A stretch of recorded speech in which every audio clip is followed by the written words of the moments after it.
Yeah, Tyler, I guess just first, what's this season been like for you stepping into the starting punter role? You've had some few shining moments there. Yeah, no, it's been awesome. I couldn't have asked for a better season to start off with so far. I'd credit a lot of that to my coaches and Nick Constantino taking me under his wing last year. But no, it's been awesome. During the bye weeks, I'll kind of catch myself like, wow, like it's kind of cool playing for A&M. There's a lot of eye-opening moments where I'm sitting out there on the field, kind of just hanging out on the sideline, and I'm like, wow, like it's a real dream come true. So it's a pretty cool, surreal moment for sure. And you could have been playing baseball right now, probably. Just what's your journey been like, and what led you to actually choose football over baseball eventually? So initially, I always wanted to be a college baseball pitcher, and then so I grew up playing football in high school. Um, Played linebacker and quarterback. Realized I wanted to play baseball. Kicked on the team too. Didn't want to tear my shoulder up or anything for baseball, so I stick just to kicking only. And from there, just got really good at kicking. And then the offers started coming in for football. And with football, it's full scholarship over baseball is typically quarter to half to 75% scholarship. So I was like, why not try and get my school fully paid for, and then on top of that, maybe go play on the baseball team. And here at Texas A&M, loved the school and everything, close to home, and had good relationships with both programs. Came here, unfortunately, it didn't work out with the football program last year with the whole staff change, and then the baseball team ended up having a staff change as well. So then. Just didn't end up working out, but I still love what I do. I love football. I think it'd be pretty cool maybe later down the road talking to coach about maybe going over there and hanging out with the baseball team a little bit. But for sure right now my sole focus is strictly on football now. We'll go second row on the right side to Carter. Tyler, you mentioned Nick. What things did you learn from him last year?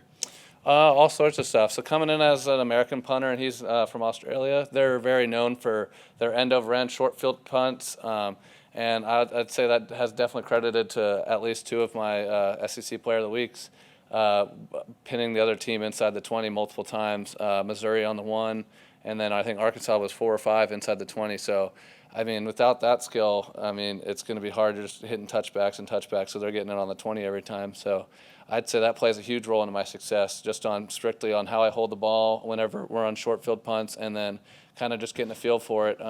He was a huge role, big leader in that for me.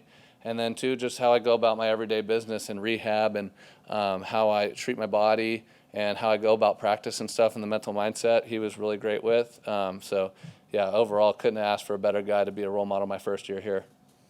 That punt you had against Missouri, had you ever had a punt like that, and could you see the movement that it had? I think the announcer said it was like you had a remote controlling the ball. I mean, did you notice that right away, or did you see the replay later and see how crazy the movement was? So initially, we were in our formation of when we're backed up in the end zone. So we didn't have anybody out there going to cover. It was strictly get this ball going forward at all costs. We can't have this ball going backwards, because at the time they had like 5-6 seconds left on the clock, and they were down I think 2-3 scores at the time. So my coach came up to me, he grabbed me, and he was like, "Hey, we need this ball going forward. Go as fast as you can." So initially, I was just trying to make sure the ball went forward, and then so it ended up hitting it pretty clean. And I kind of I watched back on the video. You kind of black out in the moment, but in the video, I kind of go over towards their sideline trying to like peek, and I'm like, oh, stop.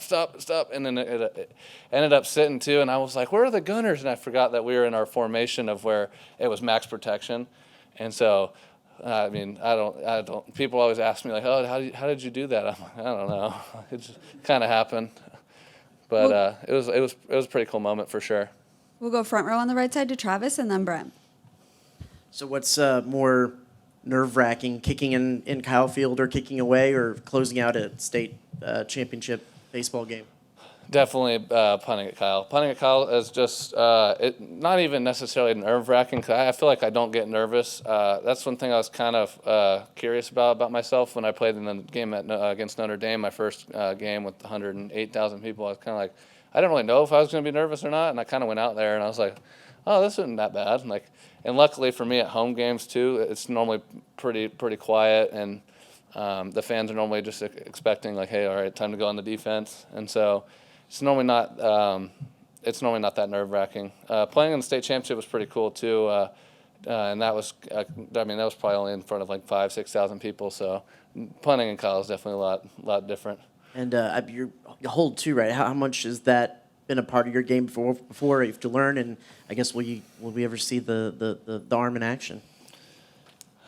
Probably no comment on the arm in action, just because we still got at least 3 games left, so we've got to keep that one on the low. But with the holding aspect, I did that in high school. I held for a guy that was All-State my sophomore year, so that was something I had already done before. And then kind of just learning from Mick as well, just learning other things too, like, hey, taking a deep breath before, making sure everybody's set, counting that there's 11 people. So that's not the easiest thing in the world either, but typically the O-line helps me out pretty well with that. But it's not easy. I mean, there's times we'll watch on, even on TV during the bye week, I'll watch, and there's guys messing it up every week. And so that's something that people overlook for sure, but it's definitely not as easy as it looks. We'll stay on that front row to Brent and then Tony. Real quick, what is your major? Currently in May School business. I haven't declared my major yet, but I'm in business. Haven't declared, most likely marketing. Okay, so were you born and raised in that South Lake Yes, Fort Worth sir. area? Yes, sir. So when you're a little kid, how do you learn to punt? How does that come about where you say, hey, I could actually do this for a living? Yeah, so crazy enough, a lot of kids just play football, and then there's like, it's a big 6A school, so every little Pee Wee team has like 4 teams. So every team needs a punter, so then these kids will come out playing even from soccer, just like the quarterbacks will come out and they'll start punting. And I even back home have taught, I think 6 kids that are currently either in high school or middle school right now. And so it's honestly just caught on because even when I was in high school, we had a guy before me go play Division I, and then the kicker before him played Division I. So we have a long history of really good kickers that have all gone and played college ball. So and nowadays too, with parents are like, yeah, sure, like if my kid can kick a ball, sure, that'd be really cool. So definitely a lot of kickers come out of South Lake, and just to be on the list of those too is pretty cool. And were you aware of Texas A&M's history as punter U? I mean, going back to Yale area and then Shane Leckler and along the line. Yeah, so when I was getting recruited here, that was a big thing too, is how it was punter U, and I see that all the time on Twitter when I'm scrolling just in my free time and stuff. But yeah, guys like Shane Leckler, Braden Mann. I actually got to meet Braden Mann a couple times at some of our games. Really cool dude. I'd like to sit down and talk to him just a little bit too, just to pick his brain. But it's super cool seeing all these guys, and they come back for games all the time. And with that being a part, I mean, it's cool to try to be at least next in line and try to do just half as what they've done. They've been awesome. But yeah, no, it's pretty cool. I watched Braden Mann play last night. I was like, oh, this is cool. Met him, so that's pretty cool. We'll go third row on the left side to Tony and then Luke. Tyler, obviously we talked about your ability to pin the ball inside the 20-yard line. You got 19 on the season, I believe. Can you talk about the mechanics, the thought process, just how you go about doing something like that? I know you say there's some luck involved, but I know there's some skill there as well. 100%. So honestly, it's kind of a feel for the day. So it depends. It depends where you're at, what stadium. Some stadiums are super windy. If we're playing on grass, turf, there's all these different variables. So really, honestly, it starts in pregame. You kind of have your set of skills beforehand in practice, but honestly, really, it's in pregame is when you figure out what yard line are you going to hit a spiral, what yard line are you going to hit an end over end ball, and from there, you it kind of goes back to your fundamentals. But so typically, when you're going for the shorter punts, mine's typically from the minus 46 and back, I'd spiral, and then in front of that, I'd end over end. So what you do is you kind of drop the nose, and it's kind of like Aussie.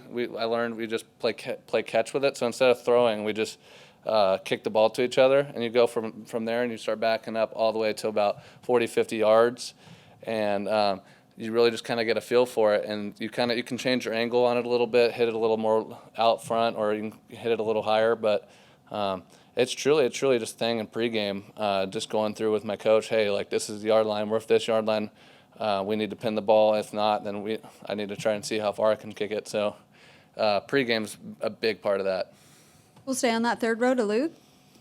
We're getting Randy and Jacob in here later today, so I wonder if you can kind of talk about the rapport among the specialist group on the team and kind of what y'all's dynamic is like in the special teams room. So we're all like we will all sit there. We could be sitting there watching punt, field goal, snaps. So we're all most all the guys like our engineers are super smart, honors in the business school. So they're all super smart guys. So we'll sit there, and depending on which phase we're watching, all sitting there watching each clip about 5-6 times, and we're all very good at helping each other and knowing what we all look at when we're at our best. So I think that's one thing that's really huge with our room is we can all sit there and kind of help each other out whenever maybe, hey, you didn't have a great practice, or hey, this one was off.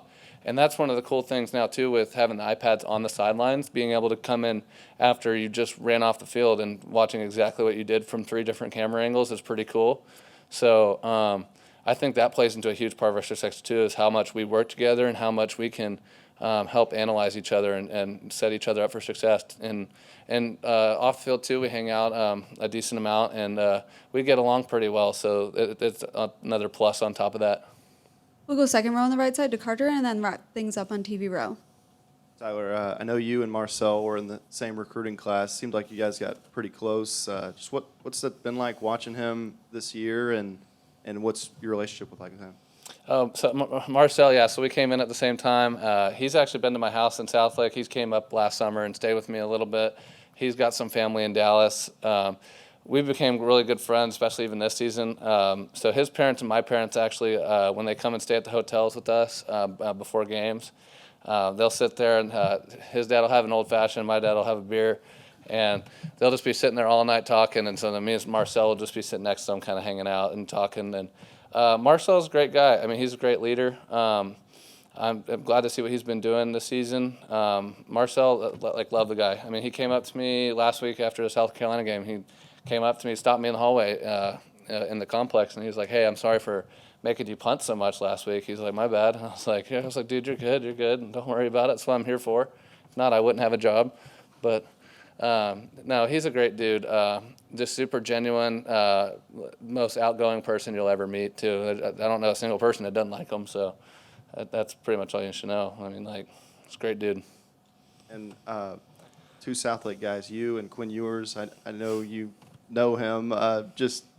We may not talk to you until then, so that Texas game, how close are you with Quinn, and how much are you looking forward to maybe seeing him and going up against him?